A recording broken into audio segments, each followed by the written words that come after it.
let me invite to the stage Katarina Wallin, the General Manager for Strategic Relations at Microsoft European Government Affairs. She has extensive experience in government relations and the societal impact of technology. Before joining Microsoft, she founded and led the consultancy RISE and also worked for e.g., I think we'll stay here in the middle. So she also worked for the European Commission. This is my, I think. This is yours. Yeah, thank you. You're just, you know, changing the mobiles. That's our communication vehicle. Thank you, Katarina. Welcome. Thank you. And I also welcome Martina Tauberová. She is the Director of External Relations at LPP Holding and CEO of MTG Export International. She was a Deputy Minister of Industry and Trade for the Czech Republic and has nearly 20 years of diplomatic experience. Martina, welcome.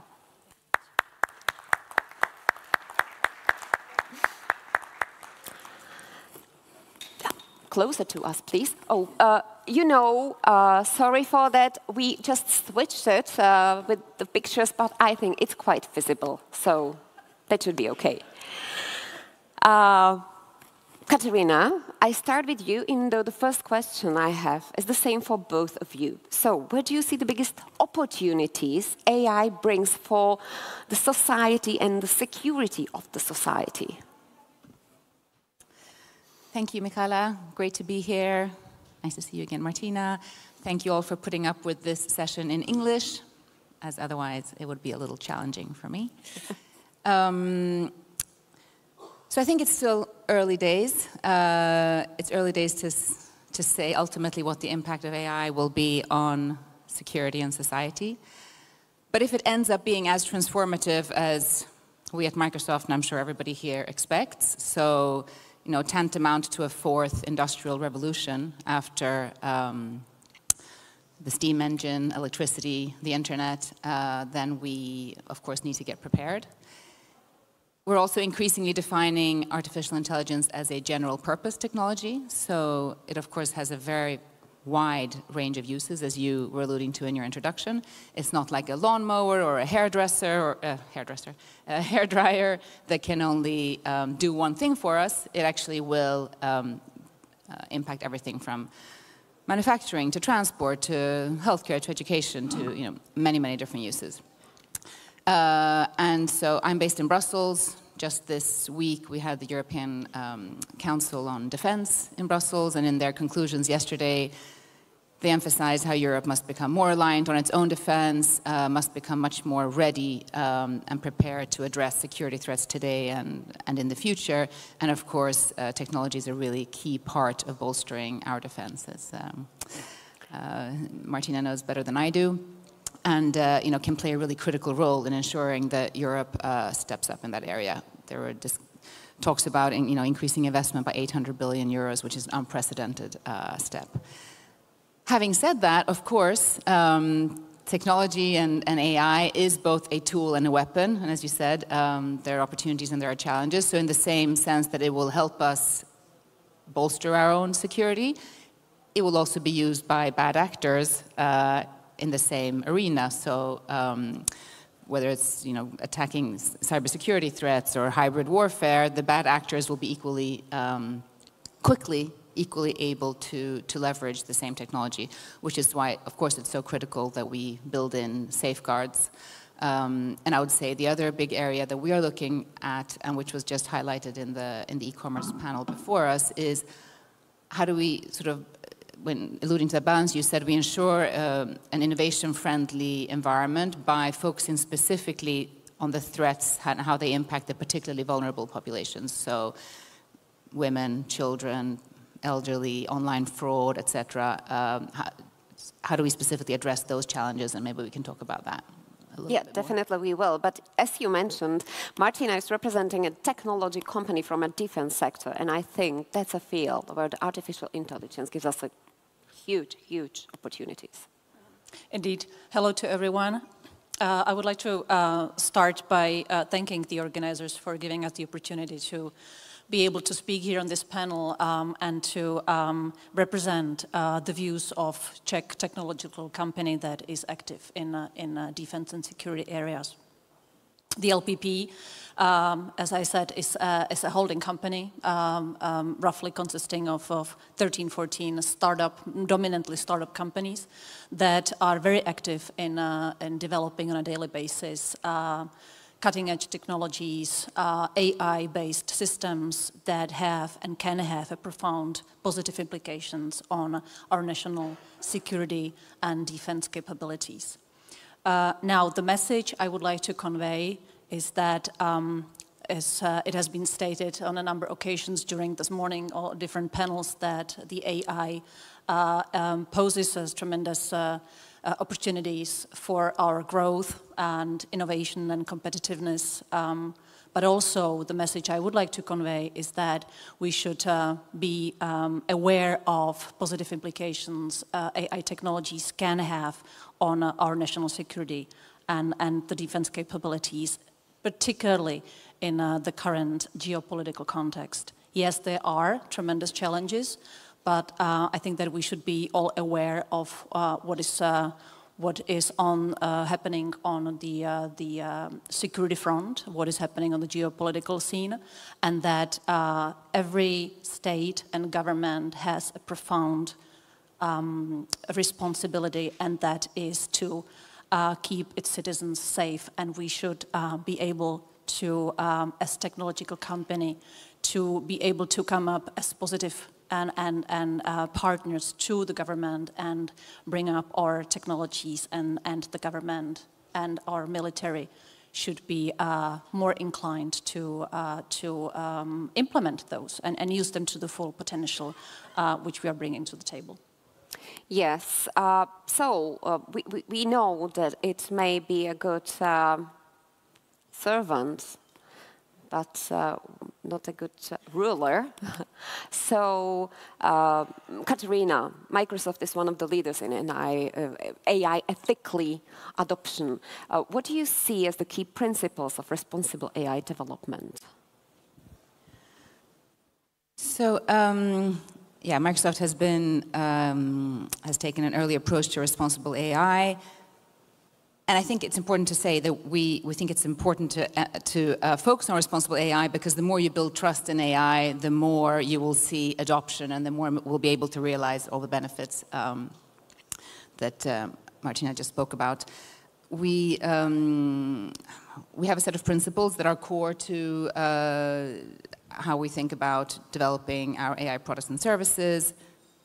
And these are now, of course, in compliance with the European AI Act, but they range from transparency, privacy, security, accountability, inclusiveness. And I think even more importantly than having that set of principles is an AI standard which operationalizes these principles, and so ensures that any organization that is developing an AI model, or indeed when we are doing it ourselves, can easily put these principles into action and ensure that they're sort of at the core, so we see kind of what we call safety by design. The other thing we're doing, and I alluded to that earlier, we're working closely with regulatory bodies, with European institutions, with many of European NGOs, to look specifically at the more vulnerable parts of the population. So next week we're launching a white paper that initially we actually started talking to Czech Commissioner Jourová about, who was very involved in these issues in her time as a commissioner in Brussels, called Protecting the Public from Abusive AI Uses. And that looks specifically at how do you protect women, for example, from the increasing proliferation of deep fakes, which, more than 90% of deep fakes are targeted at women. More than 95% of those are of a sexualized nature. So looking at, how are these, how do we prevent some of this misuse of AI content in a way that it harms women, then also looking at children, and also looking at the increased, rapidly inflating use of online fraud, which in particular perhaps also affects the elderly, which again the e-commerce panel was alluding to, need more training and use in these technologies and aren't as kind of naturally born with, perhaps. You know, I'm thinking, when we keep with those principles, which are right, but are we then able to react to those who don't have those principles? You know, for example, I guess transparency is quite tricky when it comes to defense sector. And now I'm getting to the question, to make it secure for the society, where do we build the limits? Well, it's quite a tricky question, but I think that it's one of the challenges we're currently facing, because it's not only about the security situation in Europe and the need of our governments to be able to react to those, but also to strike really the right balance between the transparency and the AI Act regulation and protecting our individuals and our citizens, and the right balance between the individual rights and GDPR and all the regulation that is at the moment basically very much limiting our defense and our law enforcement entities to really act the way they should, to react to the security threats. So what is really important is to be aware of, let's say, of finding really the right balance between what we are regulating in terms of really individual rights and fundamental rights, and the implications the AI Act has on technological companies investing a lot of money and their effort into bringing really solutions that can have positive effect. And the implications it will have, the bureaucratic burden in basically imposing on these companies such needs as fundamental rights, impact assessment regulations. So let's be clear, and our government should really be able, and our governments should be able to set clear priority in terms of defense and security, and be able to exempt specific actions and activities and development of specific systems into a special category, and not to impose all the let's say standard regulation coming out from the AI Act on the activities of companies like us. And of course, you know, building on that, the other big priority in addition to security in Europe right now is, of course, competitiveness. And how do we achieve competitiveness? Well, one of the key factors there is seeing AI adoption, seeing more European companies being able to scale up, seeing, you know, innovative ideas, which we have plenty of in Europe, actually being able to be turned into reality. And of course, you know, an excessive regulatory framework isn't going to help us achieve that. So it really is a balancing act, as you say. You know, we say in the United States, startups are hiring engineers. Here, they're hiring lawyers. You know, that's not a great place to be, and you might think more about how to get that balance right. Of course, it's not just about regulation, it's also about access to capital, upskilling. One of the things we are working on here in support of the Czech AI strategy is also, you know, ensuring that we can skill more engineers, but also more people who know about privacy and more experts in AI. Europe has a very bold ambition to become an AI continent. And our president on his last visit to the Czech Republic said that he would like to see Prague become the AI capital of Europe. So, you know, we're all supportive of that. You know, when I'm thinking of the AI Act, for example, protects us from the face recognition, which can be beneficial when it comes to looking for an international terrorism or something, but very dangerous when it comes to normal civilians. So how to balance, how do we ensure that AI is safe and beneficial for the society, both at once? If I may, well, this is exactly one of the very sensitive technologies LPP holding is developing and is providing to our security entities. This is exactly the type of really software and specific AI-based solutions we are bringing to the table, where there is a potential really to increase our security and defense capabilities, and that we should really not be put into a position via the EU regulation that we implemented here to the detriment of our security, and that the right balance should be really fun. And there are quite, let's say, legitimate regulations. Defense and security sector is very much regulated. There is a lot of responsibility and transparency requirements put on companies. And then there are legitimate measures that could be placed and put on development of AI technologies, which find their use in security, such as, let me mention just a few of them. It's it's a transparency requirements, communication with the regulatory bodies.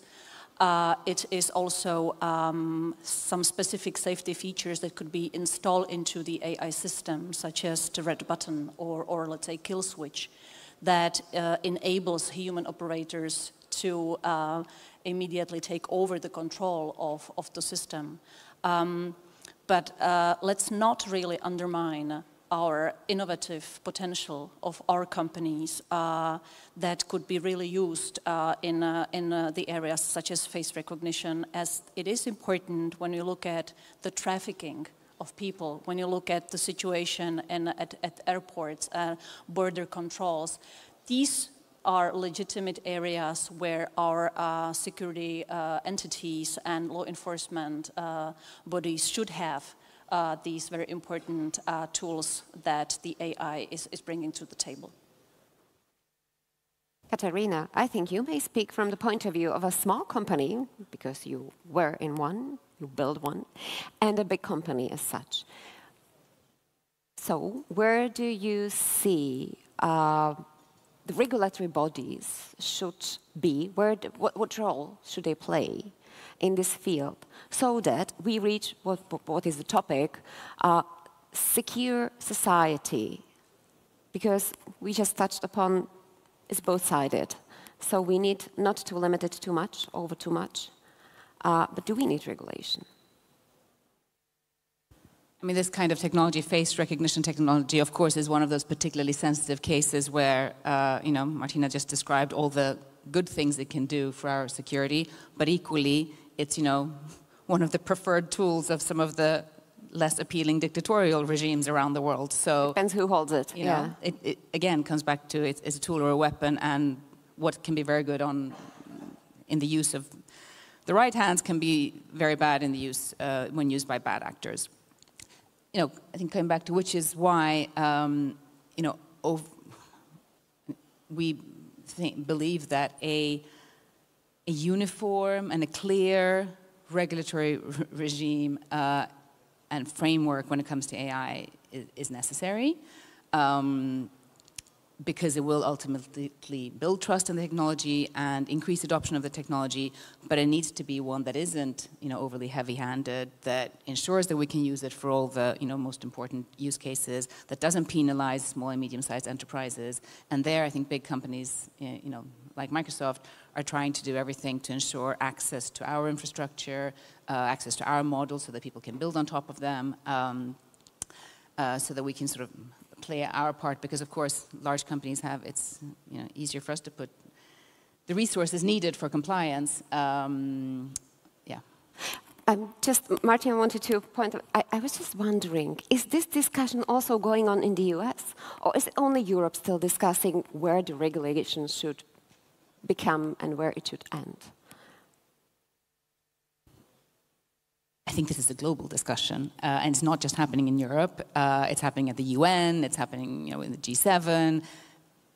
Different U.S. administrations, you know, are talking about it in different ways. But you know, how to regulate this very quickly evolving technology is a global discussion, and evolving. So I think we're still going to see where that ends up. Martina? Yeah, I just wanted to mention that in reaction to Katarina, I think that what is important is that unless there is a global regulation found in terms of these specific technologies, then to go too far in Europe is just, I mean, in terms of the regulation, the over-regulation, is really, as I said, you know, shooting in our own legs in terms of protection.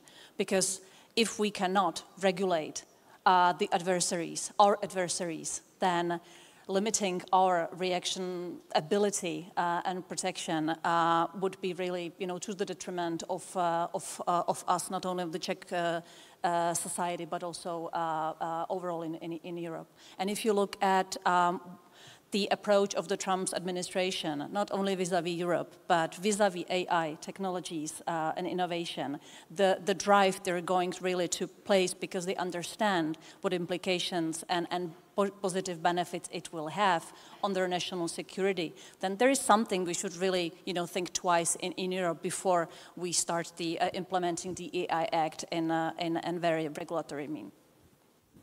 Thank you. I was just thinking if it is possible to set the rules on a global level. It would be a nice one, but I'm not sure about that. Thank you very much. Thank you, Katarina. Thank you, Martina. Thank you. Very difficult topic that would need a lot of time, but we don't have that one, unfortunately. But you may discuss it more in person, because we now will have a lunch break for 45 minutes. And the ladies are staying here for you to meet them personally.